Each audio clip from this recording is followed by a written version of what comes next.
Okay, power ranking for going into the second week of the NAL. This is for stage number 2 of the 2022 season. So the format, if you haven't watched one of these before, I do have 5 tiers here, but it's just going to be fully ordered. I have it divided up into 5 tiers because this is just pretty well the one that fits on the screen the best.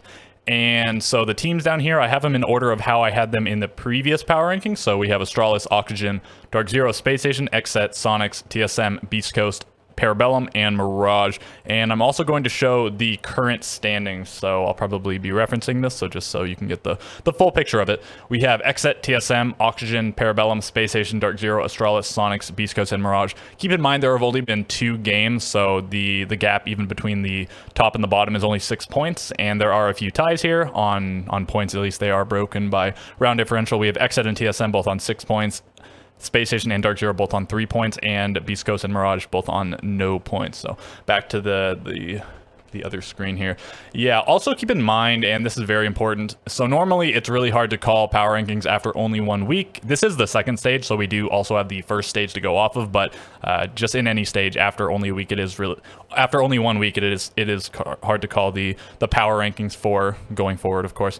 But this first week, we saw half of the games played online, 5 of the 10 games, and also from several of the teams, there were several sick players, so that included Mirage and Space Station and Astralis, so this changed things up. We also had a few coach substitutions, so a lot of asterisks on a lot of these games, making it even harder to call than it normally would be. Do keep this in mind going forward. So we're going to start at the bottom here, and it's pretty clear the bottom 2 teams at the moment. They are the 2 teams that don't have any points, and this isn't terribly unexpected from the beginning of the stage. I had Beast Coast in 8th place over Parabellum, and I thought they were interchangeable at the moment, and now I feel a little bit foolish for it. Parabellum was just a largely unknown quantity, so I just had them really low, and Beast Coast sort of exceeded expectations last stage, so I had them maybe a little bit overrated, but this is how things turned out.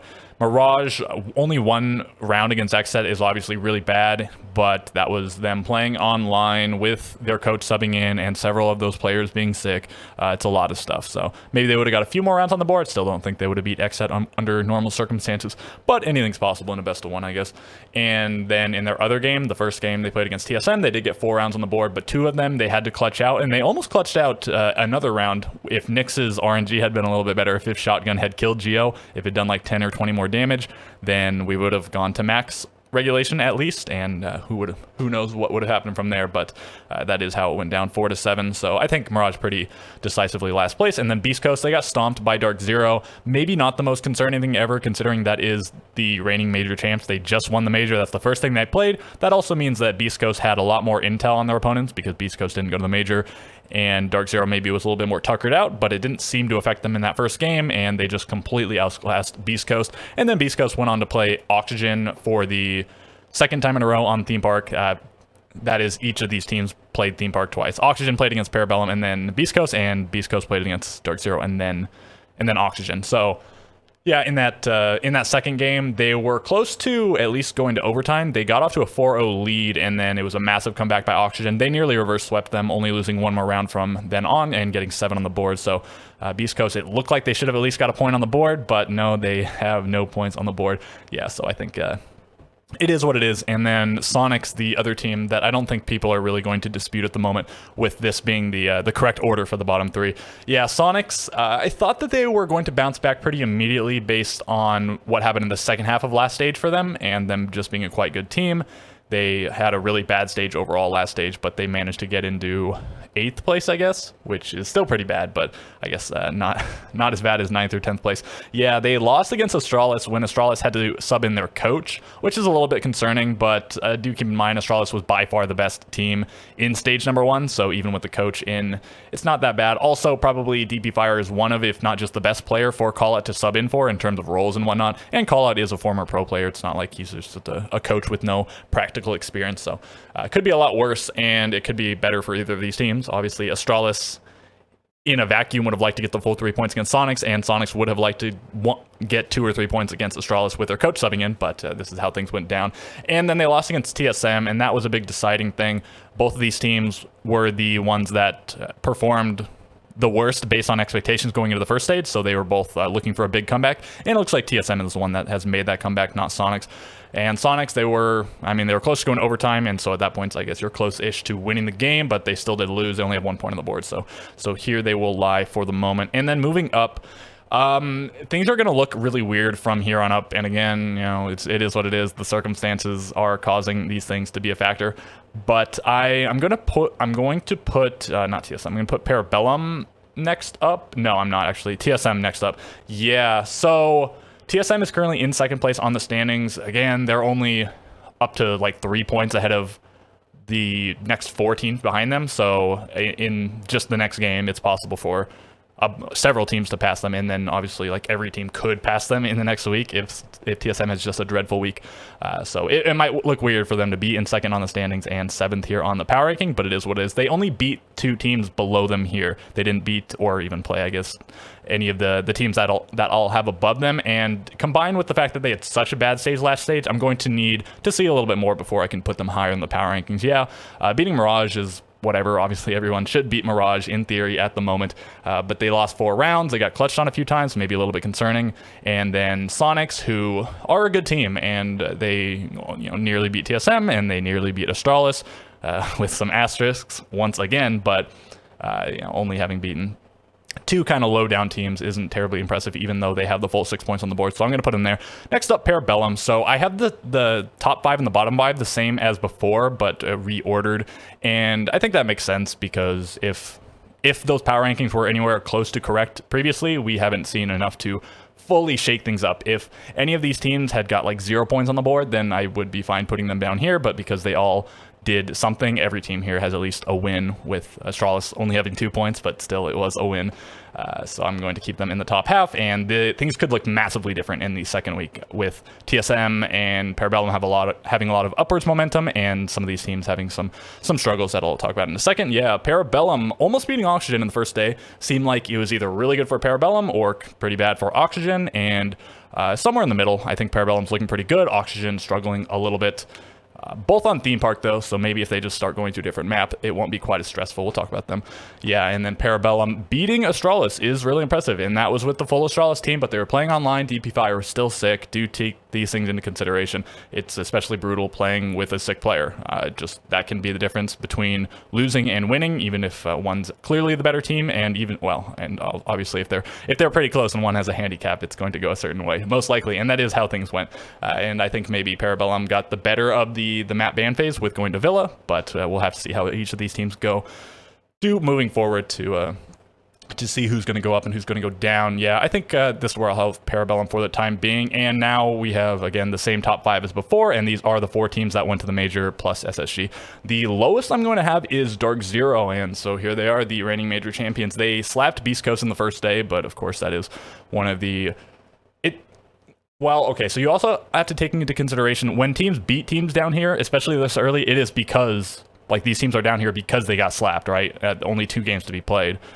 So it's not like it's later in the stage where there are a lot more games. They're just like, each game at this point has so much more significance in terms of where they are in the standings, right? Because only 2 games being played versus the end of the stage where each team will have 9 games under their belt. So they kind of put Beast Coast down here, and so maybe if Beast Coast plays somebody else, maybe they would have points on the board. We'll have to see what actually happens, but still a 7-2, very decisive. It looked like Dark Zero had not skipped a beat after winning the major, but then they went on to lose 2-7 against Space Station, and that is against a weakened Space Station with some of their players being sick. But Dark Zero had to play on LAN the first day, play online the second day. Space Station got to play online both days, so maybe they were a little bit more comfortable. Take that into consideration. Also, 1 or 2 rounds, I think Canadian had a glitch where he wasn't able to play the round after a certain point, like this Flores glitch where you're stuck and couldn't do anything. I think one of those rounds it was inconsequential. I don't think they were going to win. Maybe the other round though, it could have turned the ties, and certainly both of them. But even if they got one, say one more round on the board, still a 7-3 for Space Station, very decisive. They look quite good. And maybe Border was a little bit concerning of a choice. On paper, quite good for Dark Zero. They were 3-0. Space Station was, I think, 0-1. And that's maybe disregarding the Gamers Without Borders. I don't recall if Space Station played it there or not. But in terms of the major and the stage 1, yeah, those were the score lines. So it seemed good for Dark Zero, but I think given the circumstances, I don't know if Border was really the type of map you wanted to play Space Station on. So maybe Space Station just got away with a really good map ban phase. It is what it is. But yeah, I'm going to have Dark Zero here for now because that was a kind of concerning loss. Maybe Space Station is incredible and Dark Zero is also incredible, with Space Station just being better. Yeah, just could be a bunch of things. Right. Yeah, I'll have Space Station up here next. They took a loss to Xset, who currently, I guess, just look like the best team. They're the only one that hasn't stumbled in any sort of way just yet.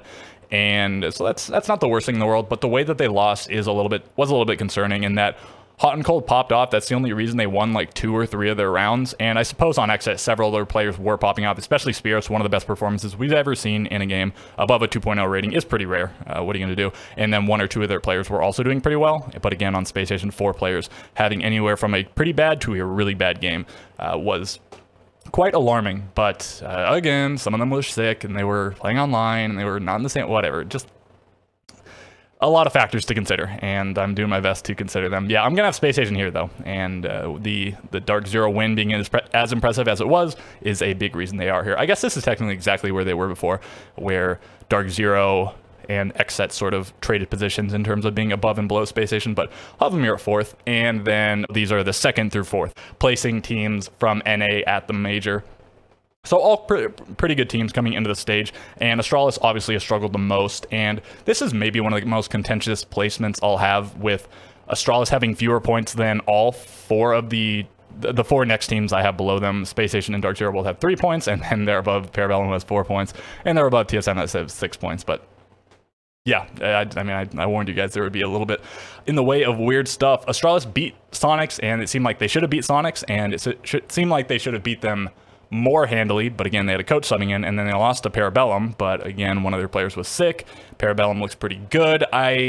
Maybe it will turn out to be warranted to be more concerning than I feel like it is at the moment, but I just have to see more. They were so good last stage and at the major that I can't put them lower until they start losing games under the normal circumstances. Okay, so they're going to be here in 3rd place, and maybe some people think it's reasonable to put them lower, but I like them at this position. And then we have Oxygen, and clearly Xset will be 1st place based on this.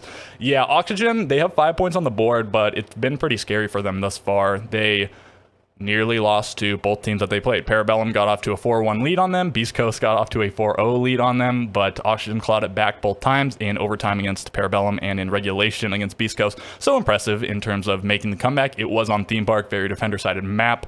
Maybe they'll shy away from playing it in the future just because of the stress it's caused. I mean, they're, I'm sure, happy to get 5 of the 6 points, but they probably expected the full 6 points and for it to be much less stressful getting there. So yeah, even though it was scary for them, they obviously, in an objective metric by points, have stumbled far less than anyone else below them. And then we have Xset, the only team that hasn't had any issues thus far. One of their games was against Mirage, granted, but a 7-1 under the circumstances is probably about what you wanted to get. If Mirage had got, say, 3 or 4 rounds, it would maybe be concerning. I'll say 4+, but with Xset only dropping the 1 single round on Villa, I think it's perfectly fine. And then beating Space Station, who looked, again, quite good against Dark Zero, I think it's just completely fair to put them up here. They were the lowest placing NA team at the major, but they were at the major, so they did fall short, maybe because Bodega couldn't coach them on stage, that whole situation, so maybe they would have beat Astralis. I feel like they still wouldn't have, but maybe. Making playoffs at the major, and even before that, being super impressive for most of the first stage. And, and the 2 losses they took after that first week, they were overtime versus Oxygen and Astralis, 2 teams the top 2 teams from that stage, and the other 2 top 3 teams I have here in the power rankings at the moment. And yeah, so I guess that does it. If you think any of this is absolutely insane, let me know. I think maybe the most contentious placements would be TSM, Parabellum, and Astralis. But I mean, maybe even like Dark Zero. People might think this is a little bit weird. I think the bottom 3 is pretty well where it should be, and I don't think I don't think anyone is like too many places away from where they should be, but maybe some people think somebody should go up or down like a couple spots. Let me know if you do have strong opinions on the matter, and other than that, a like and a subscription would be appreciated. So with all of that being said, I'll catch you guys in the next video.